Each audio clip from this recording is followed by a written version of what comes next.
Thanks for watching. If you find my videos helpful, please like, share, and subscribe. And please look in the description beneath this video for useful links to other videos and resources to help you learn chemistry. For today's video, I'm going to teach you how to answer the question shown here. I invite you to pause the video right now and try this question on your own first, then hit play and I'll show you how to do it.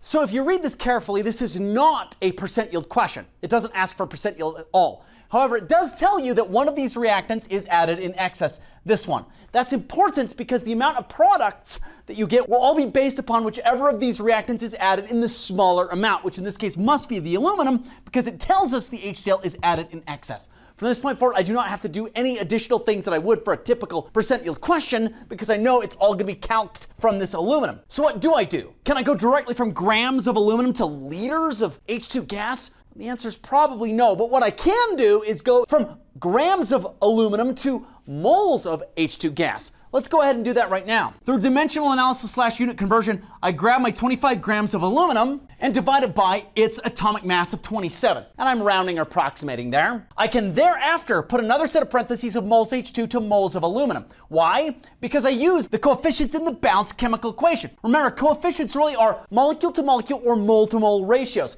So I've got 2 coefficient next to aluminum. That means that I've got 2 moles of aluminum ratio-wise relative to 3 moles of H2. You see that the units of grams aluminum cancel each other out, moles aluminum cancel each other out, and I'm left with moles of H2. Multiply and divide all of this thing through, you end up determining that if you start with 25 grams of aluminum, excess HCl, you should in theory obtain 1.389 moles of H2. Now at this point you might say, okay, that is great, but that isn't liters, is it? So how can I convert that to liters? Well, if you were under STP conditions, standard temperature pressure, then you could directly determine that by noting that at STP, 1 mole of any gas occupies 22.41 liters. However, in this case, we are not at STP. We're at a temperature of 25 degrees Celsius. So what can I do to convert moles of a gas into liters of a gas? Well, I can use the ideal gas law or Perp-Nerd equation, P equals nRT, and just solve for V, volume. You see, if I divide both sides by P, you'll see that volume ends up being equal to nRT divided by P. Obviously, I'm going to have to do some conversion for units to make sure that it all lines up, but it's not going to be too terrible. Temperature specifically, for the ideal gas constant that I always use, must be converted to kelvins. So we're going to take our 25 degrees C, add 273 to it to get 298 kelvins. Now pressure, the one that I always like to use is atmospheres. Now you may or may not know that 760 millimeters of mercury is equal to exactly 1 atmosphere pressure. So I can just make that leap pretty easily. Now we just insert these numbers down where they belong. Number of moles of H2 here is 1.389, and I'm leaving units out in order to save room on the board. R is my ideal gas constant, 0.0821 liter atmospheres per mole Kelvin. And my temperature, as we just determined, is 298 kelvins.